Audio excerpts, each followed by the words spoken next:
एक परिवार अपने कुछ अरमानों के लिए उत्तर प्रदेश के लखनऊ में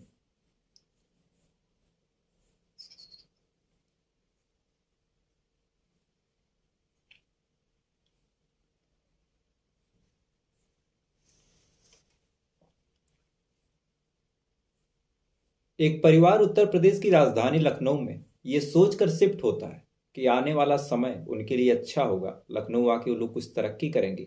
घर की जो माली हालत है वो कहीं ना कहीं ठीक होगी। लेकिन इस चीज के विपरीत उस परिवार के साथ इस साल इस महीने में कुछ ऐसी घटना होती है। और वो घटना जब घटती है तो उस घटना की गूंज न केवल लखनऊ में होती है बल्कि आज पूरे देश में उस घटना की गूंज हो रही है। लोग तरह तरह से इस घटना के बारे में बातें कर रहे हैं, क्योंकि ये घटना कहीं ना कहीं आज के ठीक 3-4 दिन पहले एक घटी दूसरी घटना से जुड़ी हुई है और उसके ही जैसी मिलती जुलती एक दूसरी घटना है। तो आदाब, नमस्कार, जय हिंद, वंदे मातरम। मैं आपका अपना ठाकुर प्रखर सिंह। आज मैं जिस कहानी के साथ, जिस सच्ची घटना के साथ हाजिर हुआ हूँ, इस कहानी को बताने का, इस कहानी को सुनाने का सबसे बड़ा कारण यही है, सबसे बड़ा मोटिव यही है कि अभी कुछ दिन पहले श्रद्धा वाकर और आफ्ताब आमीन पूनावाला, ये कहानी बड़ी सुर्खियों में थी और अभी भी है। तरह तरह से लोग इस पे बातें कर रहे हैं, तरह तरह के लोग कहानियां बता रहे हैं और इस स्टोरी में, इस पूरी कहानी में क्या क्या प्रोग्रेस हो रही है, लोग बड़ी बारीकी से इन सब पे नज़र रखे हुए हैं। और कई लोगों का मानना है कि श्रद्धा की भी कहीं ना कहीं गलती थी। उस लड़की ने अपने माँ बाप को छोड़ा, अपने परिवार को छोड़ा और नतीजा उसके साथ कुछ ऐसा हुआ कि उसे 35 टुकड़ों में काटा गया। लेकिन आज की जो कहानी है, इस सच्ची घटना में एक बेटी अपनी परिवार की इज्जत के लिए सामने वाले के प्रपोजल को ठुकराती है, मना करती है, अपने परिवार को सारी चीजें बताती है। इसके बावजूद उस लड़की के साथ उनके परिवार वालों के सामने ही कुछ ऐसा होता है जिसके बाद पूरा का पूरा इलाका, पूरा पूरा प्रदेश आज दहल चुका है। तो ज्यादा समय न लेते हुए सीधा चलता हूँ आज की इस कहानी के ऊपर। लेकिन कहानी शुरू करूँ उससे पहले आपसे एक छोटा सा अनुरोध, छोटा सा निवेदन कि अगर आप हमारे वीडियो पे नए हैं, हमारे चैनल पे नए हैं, तो वीडियो को एक लाइक कर लीजिएगा, चैनल को सब्सक्राइब कर लीजिएगा। और कोई सुझाव, कोई सजेशन, कोई टिप्पणी जो आप मेरे लिए कहना चाहें, जो आप इस वीडियो के लिए करना चाहें, तो आप प्लीज़ करिएगा। अपना विचार जरूर रखिएगा, क्योंकि जब आप विचार रखेंगे तभी हमारा देश आगे बढ़ेगा, ऐसी घटनाओं को रोका जाएगा। और इस वीडियो के अंत में मेरा आपसे इसी घटना को लेकर एक सवाल होगा और मुझे आपसे पूरी उम्मीद है कि आप उस सवाल का जवाब जरूर देंगे। तो ज़्यादा समय न लेते हुए सीधा चलता हूँ आज की इस कहानी के ऊपर। तो इस कहानी की शुरुआत होती है उत्तर प्रदेश की राजधानी लखनऊ। वहीं पे एक जगह है बसंत कुंज और वहीं का एक थाना है दुबग्गा थाना। वहीं के एक मकान में एक परिवार, एक मुस्लिम परिवार रहा करता था। परिवार में एक पिता था, कई बेटे थे, कुछ बेटियां थी, एक माँ थी। और ये परिवार का जो रिकॉर्ड था उस मोहल्ले में, उस इलाके में बेहद खराब था। परिवार वाले आए दिन सबसे झगड़ा करते थे, कभी किसी से कहा सुनी होती, कभी किसी से हाथापाई हो जाती। चूंकि परिवार बड़ा था, परिवार के लोग दबंग किस्म के थे, लिहाजा आसपास के जो लोग थे अब इस परिवार से दूरी बनाने लगते हैं और इस परिवार की जो शिकायत है उस मकान के मकान मालिक से करते हैं। अब मकान मालिक एक दो बार उस परिवार के बारे में जब सुनता है तो सुन के नज़रअंदाज करता है, उसे लगता है कि पड़ोसियों का मामला है। लेकिन धीरे धीरे समय के साथ साथ उस परिवार के जो झगड़े थे पड़ोसियों से बढ़ते गए, मकान मालिक के पास शिकायत बढ़ती गई। और इसी बीच में साल 2017 में एक और परिवार इस परिवार के ठीक ऊपर आके रहने लगता है। मैं बात कर रहा हूँ ब्लॉक 41 की, जिसके बारे में आगे आपको मैं बताऊंगा कि ब्लॉक 41 क्या है। जब इस बिल्डिंग में सेकंड फ्लोर पे ये मुस्लिम परिवार रहता है, इसी के थर्ड फ्लोर पे एक दूसरा परिवार आके रहने लगता है। और इसी परिवार में एक लड़की थी जिसका नाम था निधि गुप्ता। परिवार में 3 लड़कियां थी, एक लड़का था, एक महिला थी। महिला का जो पति है लगभग 10-12 साल पहले उसका निधन हो चुका था। लिहाजा ये परिवार इस उम्मीद में लखनऊ आया था, इस जगह पे आया था कि शायद यहाँ आने के बाद घर की जो माली हालत है कुछ सुधर जाए, कुछ पैसे वगैरह कमा ले। इन्हीं सब चक्कर में ये परिवार लखनऊ आके रहने लगता है। लेकिन इसी परिवार में जो बेटी थी निधि गुप्ता, उसके ऊपर जो मुस्लिम परिवार था, उसका जो लड़का था, उस परिवार का एक लड़का सुफियान, इस सुफियान की जो नज़र है इस निधि पे पड़ती है। निधि की उम्र हालांकि ज़्यादा थी नहीं, 14-15 साल उम्र थी, लेकिन सुफियान को निधि पसंद आ जाती है। इसके बाद सुफियान निधि का पीछा करता, निधि से बात करने की कोशिश करता। लेकिन निधि अभी बच्ची थी, इन सारी चीज़ों के बारे में उसे ज़्यादा ज्ञान नहीं था। इन सारी चीज़ों को इग्नोर करते, इग्नोर करके अपने काम से काम रखती।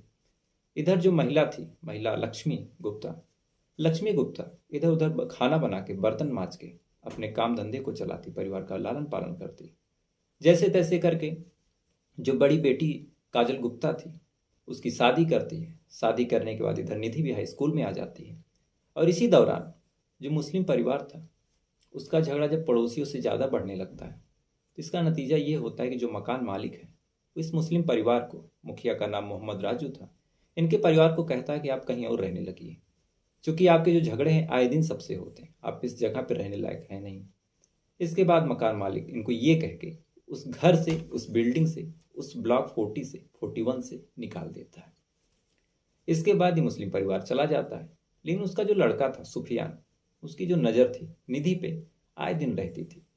वो जब भी कभी मौका पाता इस मोहल्ले में आता, इस इलाके में आता, आने के बाद निधि को देखता, निधि का पीछा करता, निधि से बात करने की कोशिश करता। जो भी बीच में आता उसे लगता कि ये उसको रोक रहा है, उसके काम में बाधा डाल रहा है, उनसे लड़ाई झगड़ा करता। और इसी क्रम में जो सुफियान था उसने कई बार लोगों से लड़ाई झगड़ा किया। मामला धीरे धीरे बीतता जा रहा था, समय धीरे धीरे बढ़ता जा रहा था। और इसी बीच सुफियान अचानक से कहीं बाहर चला जाता है। अब निधि को भी लगता है कि चलो मामला रफा दफा हुआ, एक लड़का था जो मेरे पीछे पड़ा था, अमूमन ऐसा कई लड़कियों के साथ होता है। अब सुफियान कहीं जा चुका है, मुझे कोई टेंशन है नहीं। लिहाजा अब निधि भी खुशी मन से इधर उधर घूमती, अपने कॉलेज में, अपने स्कूल में जहाँ वो पढ़ाई कर रही थी वहाँ पे जाती और अपने तरीके से अपनी ज़िंदगी को बिताने लगती है। लेकिन कुछ समय बाद अचानक से यही परिवार एक सामने वाले ब्लॉक में, एक सामने वाली बिल्डिंग में, ये लोग 41 में रहते थे, वो ब्लॉक 40 था जिसमें मुस्लिम परिवार आके फिर से रहने लगता है। अब निधि ब्लॉक 41 में और सुफियान ब्लॉक 40 में। निधि 3rd फ्लोर पे रहती, सुफियान 4th फ्लोर पे रहता। अगल बगल बिल्डिंग थी। अब इसके बाद जब जब निधि निकलती तब तब सुफियान उसके पीछे पड़ता।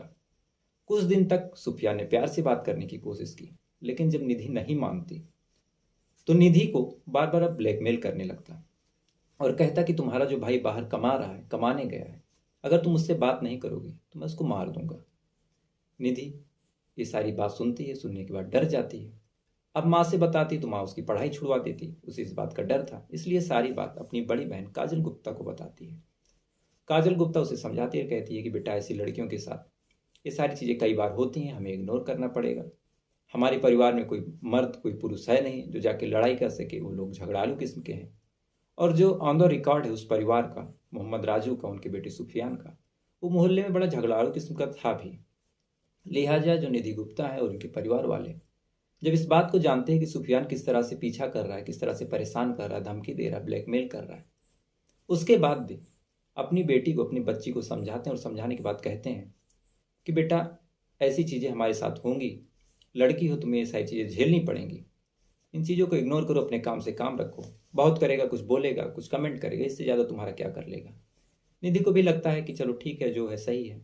जैसे तैसे करके त्रिलोकी सिंह कॉलेज, इस कॉलेज से, इस स्कूल से निधि जो है अपनी हाई स्कूल की परीक्षा पास करती है। परीक्षा पास करने के बाद इधर बाप का साया था नहीं, इधर काजल की शादी करनी थी। लिहाजा माँ जो है वो काजल की शादी में पैसे वगैरह इंतजाम करके जैसे तैसे शादी करती है। लेकिन इस शादी की वजह से जो निधि थी और एक और जो छोटी बेटी थी, उसकी पढ़ाई के लिए ज़्यादा पैसे हो नहीं पा रहे थे। लिहाजा माँ निधि से कहती है कि बेटा पढ़ाई रोक दो, हो सके तो कहीं से प्राइवेट भर दो, स्कूल वगैरह ना जाओ, चूँकि मेरे बस का नहीं है कि मैं तुम्हारी स्कूल की फीस दूँ, कोचिंग की फीस दूँ, घर की हालत तुम जान ही रही हो। निधि भी समझदार थी, ज़्यादा मान मनोबल करती नहीं, ज़्यादा जिद नहीं करती, माँ की बात मानती है और पढ़ाई वगैरह छोड़ देती है। लेकिन इसके बाद भी जब जब निधि बाहर जाती, किसी काम से, किसी दुकान पे कुछ लेने जाती, सुफियान उसके पीछे आता, आने के बाद उल्टे सीधे कमेंट करता और कहता कि तुम्हारी कुछ वीडियोज़ मेरे पास हैं। अब इसमें कई बातें, कई चीज़ें और कयास जो मीडिया वाले लगा रहे हैं, लेकिन इस बात से उसकी माँ ने, निधि की माँ ने साफ इनकार किया कि कुछ दिन तक निधि से सुफियान बात कर चुका था और कुछ ऐसे वीडियोज़ उसके पास थे जिसके दम पे वो निधि को ब्लैकमेल कर रहा था। लेकिन इस बात से माँ ने, बाकी परिवार वालों ने साफ साफ इनकार किया और एक तर्क भी दिया। वो तर्क आपको मैं आगे वीडियो में बताऊंगा। इसके बाद जब परेशान करना जो सुफियान का था दिनों दिन बढ़ता जा रहा था, इधर निधि कुछ ज़्यादा ही डिप्रेशन में जा रही थी, तो घर वाले अंत में थक हार कर जो उसकी माँ लक्ष्मी गुप्ता थी वो अपने भाई के पास निधि को भेज देती है। कहती है कुछ दिन तुम वहीं रहो, रहने के बाद तुम्हारा मूड भी बदल जाएगा, जो यहाँ पे तुम परेशानी झेल रही इन चीज़ों से तुम्हें थोड़ा सा निजात मिल जाएगी, घूम घूम के तुम आना, फिर से नई जिंदगी की शुरुआत करना। इसके बाद फिर सुफियान आता है। सुफियान देखता है कि निधि घर पे है नहीं, आसपास मोहल्ले में चक्कर लगाता है, वहाँ भी निधि का कुछ पता नहीं चलता। अंत में थक हार कर सुफियान भी शांत हो जाता है। इधर निधि कुछ महीनों तक अपने नानी के यहाँ रहती है और रहने के बाद अपने घर वापस आती है, लखनऊ के उसी दुबग्गा थाने के ब्लॉक 41 में। अब जैसी निधि आती है तो सुफियान का जो चेहरा है फिर से खिल जाता है। ऐसे लगता है कि अब इस बार तो मैं बात करके ही रहूँगा, दोस्ती करके ही रहूँगा, अपने प्यार में फंसा के ही रहूँगा। फिर वो नए नए तरीके से कोशिश करता है। कोशिश करने के बाद कभी कमेंट करता है, कभी रास्ता रोक लेता है, कभी धमकी देता है, कभी ब्लैकमेल करता है। कहता है कि अगर तुम बात नहीं करोगे तो तुम्हारी माँ है उसको मरवा दूंगा, तुम्हारे जो भाई बाहर कमाने जाते हैं उनको मरवा दूंगा, तुम्हारी बहन को मार दूंगा। निधि बेचारी डरती है। डरने के बाद ये सारी चीज़ अपने घर को बताती है। घर वाले सुफियान के घर वालों को बताते हैं, लेकिन जो उम्मीद थी निधि के घर वालों को कि सुफियान जो है उसके पिता उसके वालिद उसको डांटेंगे मारेंगे, ये सारी चीज़ें सुफियान को न उनके पिता कुछ समझाते हैं, न बोलते हैं, ना माँ कुछ कहती है। नतीजा ये हुआ कि जो सुफियान का मन था दिन बाय दिन बढ़ता चला गया। इधर परेशान करने का जो सिलसिला था वो भी बढ़ता चला गया। कभी ब्लैकमेल करता, हद तो तब हो गई जब छोटी बहन से भी कुछ कहने लगता कि अपनी बहन से बात करवा दो, ये करवा दो, वो करवा दो।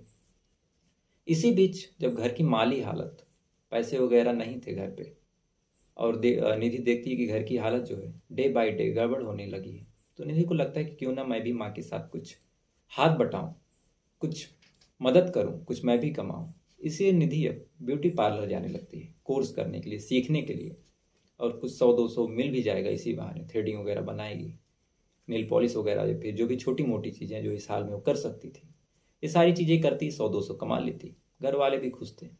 लेकिन इस चीज़ का जो पता था, जब उसे सुफियान को लगता है कि निधि ब्यूटी पार्लर जा रही है, तो सुफियान भी अपने कुछ दोस्तों के साथ उस घर पे जहाँ पे ब्यूटी पार्लर सीखने जाती वहाँ पे भी जमावड़ा लगाने लगता। निधि जैसे ही बाहर निकलती सुफियान उसे रोकता, कहता तुम मुझसे शादी कर लो, इस्लाम धर्म कबूल कर लो और मुसलमान बन जाओ, मैं तुम्हें बहुत खुश रखूंगा, तुम्हें दुबई लेके जाऊंगा, तुम्हें सऊदीया लेके जाऊंगा। ये सारी चीज़ें सुफियान बार बार कहता। निधि बार बार इग्नोर करती और कहती कि मैं जो हूँ ठीक हूँ, मेरे माँ बाप जहाँ शादी करेंगे वहीं करूँगी। लेकिन इधर सुफियान बार बार उसे इस्लाम कबूल करने की, बार बार शादी करने की, निकाह करने की, दुबई चलने की, ये सारी धमकी, ये सारी लालच देने लगता है। और इसी बीच 14 तारीख को, इसी महीने की 14 नवंबर साल 2022 को, निधि के जो मामा हैं रवि, वो आए रहते हैं। और जब सुनते हैं कि उनकी जो भतीजी है वो कोचिंग गई हुई है, ट्यूशन माफ़ कीजिएगा, ब्यूटी पार्लर में कोचिंग गई हुई सीखने के लिए, तो सोचते हैं कि क्यों ना जाके अपनी भतीजी को रिसीव करूं, उसे भी खुशी हो। कार से आए थे, उसी बहाने सोचते हैं कि अपनी भतीजी को कुछ घुमा दूंगा, थोड़ा सा उसका भी मन बहल जाएगा। आमतौर पे हाई स्कूल इंटर की बच्ची थी, उसे भी माँ बाप को लगता है कि कहीं ना कहीं से खुशी मिलेगी, कार में बैठेगी। इसलिए मामा जब उस जगह पे पहुंचते हैं जहाँ पे ब्यूटी पार्लर का कोर्स कर रही थी, ब्यूटिशियन का कोर्स कर रही थी, जब वहाँ पे मामा पहुंचते हैं तो पहुंचने के बाद देखते हैं कि सुफियान अपने एक दोस्त के साथ खड़ा हुआ है। अब इस बारे में, सुफियान के बारे में मामा को पहले से पता था कि एक लड़का है जिसकी वजह से जो निधि है वो घर पे आई थी, उनके अपने नाना के, अपने मामा के यहाँ कुछ महीने रुकी थी, इसी बच्चे से, इसी लड़के से परेशान होके। लिहाजा जब उस आदमी को, सुफियान को, उनके मामा देखते हैं तो उसको पकड़ने के लिए दौड़ते हैं। इधर निधि से पूछते हैं कि क्या वही लड़का है। निधि हामी भरती और कहती है कि यही लड़का है। इसके बाद जब उसे पकड़ने दौड़ते हैं तो सुफियान अपने दोस्त के साथ बाइक से भाग जाता है।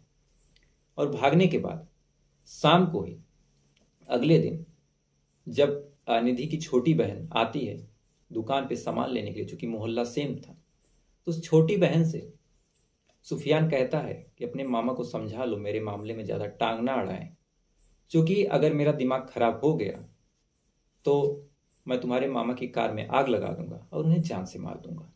अब ये बात वो बच्ची जब सुनती है, अब निधि 17-18 साल की थी, तो छोटी वाली बेटी और ज़्यादा छोटी थी, तो ये बात जब सुनते हैं तो रोते हुए, चूँकि आसपास के लोगों ने भी सुना, उसे लगता है कि इतनी बेइज्जती हो गई मेरी, इस तरह से धमकी मिल रही है, वो रोते हुए घर पे आती है और आने के बाद अपनी माँ को सारी चीज़ें बताती है।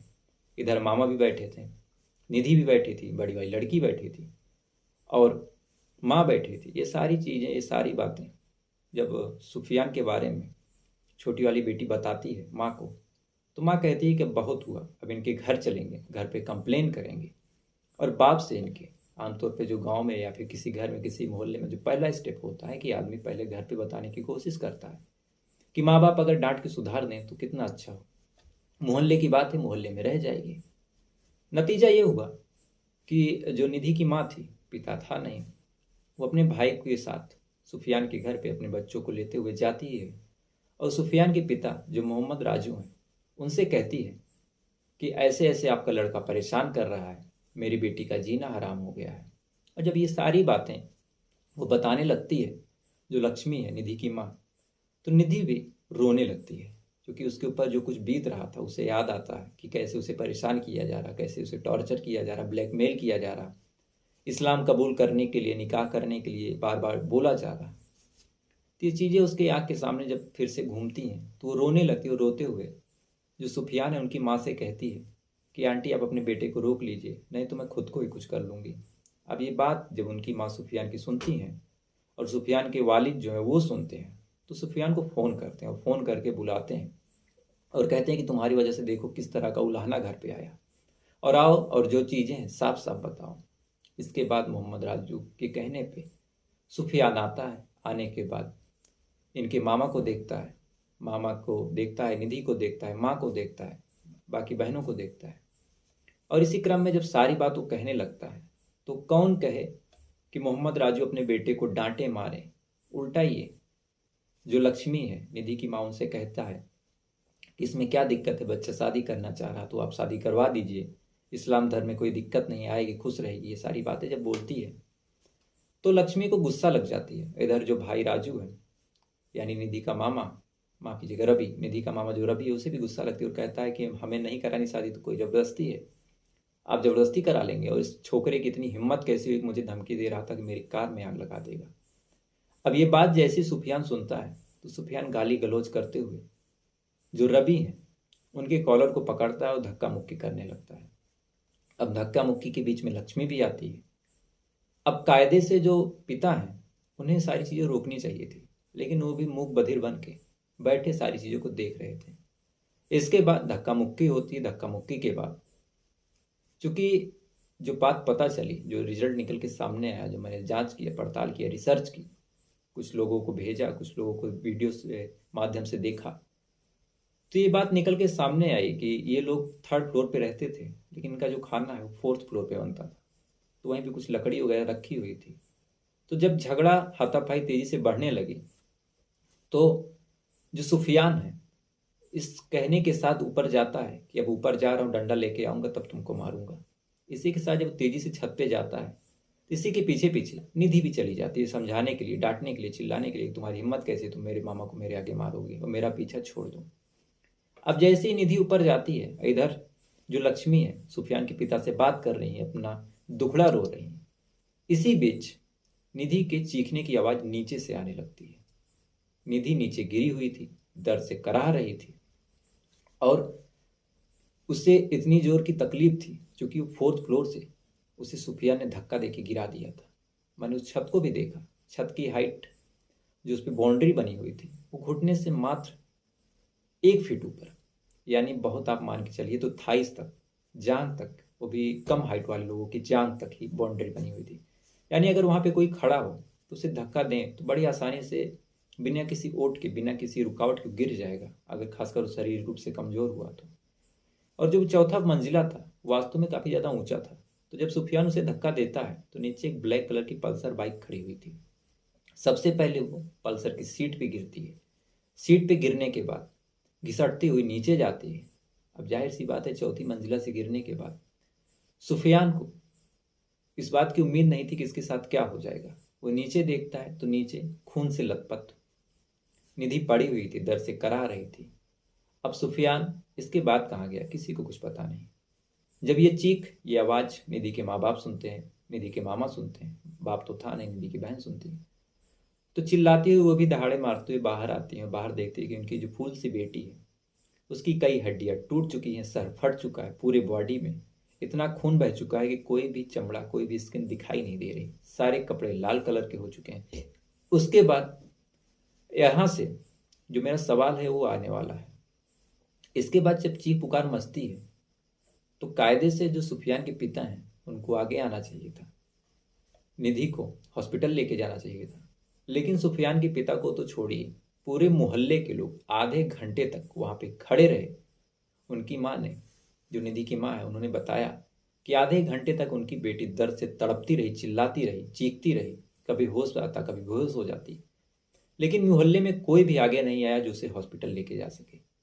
आधे घंटे की मशक्कत के बाद जैसे तैसे करके कार आई।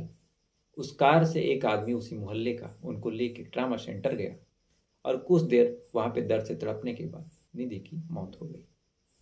तो जब ये खबर लोगों के सामने आई तो लोग तरह तरह से इसमें ट्रेंड चला रहे हैं। कहीं लव जिहाद का एंगल दिया जा रहा है, और जाहिर सी बात है, अगर इस्लाम को जबरदस्ती कबूल करवाने की बात कह रहा है तो ये लव जिहाद ही है, इसमें कोई नो डाउट।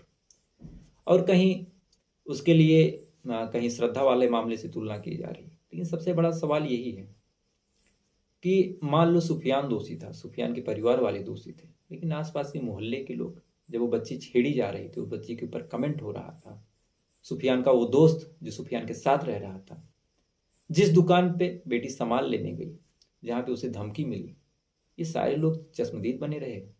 एक 17-18 साल की बच्ची को एक जालिम, एक दरिंदा जो नशे करता है, जो गांजा पीता है, जो स्मैक पीता है, जो चोरी करता है, वो इस तरह से एक मोहल्ले में, एक बिल्डिंग में रहने वाला दूसरी बिल्डिंग में रहने वाली बच्ची को परेशान कर रहा है। पूरा का पूरा मोहल्ला शांति से देख रहा है।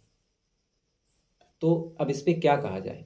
जब लड़की चली गई, लड़की मर गई, लड़की की जान निकल गई, तो आज सारे लोग ट्रेंड चला रहे हैं, सारे लोग जस्टिस की मांग कर रहे हैं। जब जस्टिस आपके हाथ में था, जब उस बच्ची को बचाया जा सकता था, एक परिवार इतना भी हावी नहीं हो सकता कि पूरे मोहल्ले को दबा के रख सके। अगर कोई कायदे से इस पे काम करना चाहता, कायदे से उस बच्ची की मदद करना चाहता, तो क्या वो परिवार सुधर नहीं सकता था? और एक बात आप जान लीजिए, आज निधि थी, कल कोई और होगी। क्योंकि ये किसी धर्म, किसी जात, किसी मजहब का मामला नहीं है। ये मामला है ऐसी सोच का जो किसी लड़की को ये छेड़ती हुई बात जानते हैं कि मैं छेड़ूंगा तो कोई भी मेरे मुकाबले खड़ा नहीं होगा, मुझे रोकने वाला कोई नहीं है। क्योंकि कहीं ना कहीं हमारी ही बुजदिली, हमारी आपकी बुजदिली ऐसी चीज़ों को आगे बढ़ा रही है। अगर मोहल्ले वाले टाइम से खड़े हो जाते तो खड़े होने के बाद क्या उस निधि की जान बचाई नहीं जा सकती थी? या फिर निधि को, इंसाफ को छोड़िए, निधि के साथ ऐसा कुछ होता ही ना। लेकिन हैरान करने वाली बात यह है कि निधि की मौत हो गई, न सुफियान कहीं दिखाई दिया, सुफियान का पूरा परिवार सुफियान के साथ फरार है। पुलिस प्रशासन, जब ये मामला पूरा हाईलाइट हुआ तो जो इंस्पेक्टर सुखबीर सिंह हैं और जो वहाँ के लॉ एंड ऑर्डर वाले हैं, इन सारे लोगों ने, डीजीपी जो हैं, उन्होंने इस बात का दिलासा दिया है कि मामले में निष्पक्ष जांच की जाएगी, कड़ी से कड़ी कार्रवाई की जाएगी। तो एक तरफ जहाँ एक लड़की को 35 टुकड़ों में काटा गया, लेकिन उसके साथ एक तर्क कुछ लोगों ने दिया कि उस लड़की ने भी तो अपने माँ बाप को छोड़ा था, उसके साथ हो गया तो जैसी करनी वैसी भरनी। लेकिन इस बच्ची का क्या कसूर था? इसने ना तो किसी का प्रपोजल एक्सेप्ट किया, और अगर मान लो किया भी, जो मोबाइल वाला एंगल है, किया भी, तो लड़की के ना का मतलब ना, अगर वो अब नहीं कंफर्टेबल हो, आपसे नहीं बात करेगी। आप उसे ब्लैकमेल कर रहे हैं, ब्लैकमेल करने के बाद छत से धक्का दे दिए, और धक्का दे दिए, चलो आपसे माना कि गलती से धक्का भी दे दिए, तो आपके पूरे परिवार वालों की जिम्मेदारी नहीं बनती थी कि उस बच्ची को हॉस्पिटल लेके जाए? जो भी संभव प्रयास था, जो भी बचाने की संभव कोशिश थी, वो करते, तब भी मानता कि आपकी इंसानियत कहीं ना कहीं जिंदा थी। लेकिन पूरी गलती उस अकेले परिवार की नहीं है, उसमें कुछ गुनहगार आसपास के लोग हैं, उस मोहल्ले के लोग हैं, जिनके सामने ये सारी चीज़ें होती रही, वो ऐसी चीज़ बर्दाश्त करते रहे, बस ये सोचकर कि कौन सा हमारा मैटर है। लेकिन यही चीज़ आज हमारे देश को खाई जा रही है। तो फिलहाल ये थी पूरी कहानी लखनऊ की, निधि गुप्ता की। उम्मीद है आपको कहानी ठीक ठाक लगी होगी। जितनी डिटेल की चीज़ें मुझसे हो सकती थी, और अभी तक इससे ज़्यादा डिटेल की चीज़ें कहीं भी आई भी नहीं है। तो इस मामले में आगे जो अपडेट होगा, आप अगर पूछेंगे तो आपको बताऊंगा। और कहानी ख़त्म करूँ उससे पहले आपके लिए एक न्यूज़ है कि जो ज्ञान वापी का मैटर चल रहा था, उसमें मुस्लिम पक्ष की याचिका थी कि इस मामले को खारिज किया जाए, और जो हिंदू पक्ष के लोग हैं उन्हें मस्जिद में तथाकथित मस्जिद में प्रवेश पे रोका जाए। इस मामले को कोर्ट ने खारिज कर दिया है और इस बात को स्वीकृति दी है कि इस मामले पे बहस हो, इस मामले पे मुकदमा चले। तो ये एक हिंदू पक्ष की जीत के रूप में देखा जा रहा है। मुस्लिम पक्ष को इससे धक्का लगा है, जो सो कॉल्ड उस पक्ष को ले रहे हैं, सबके लिए तो नहीं है।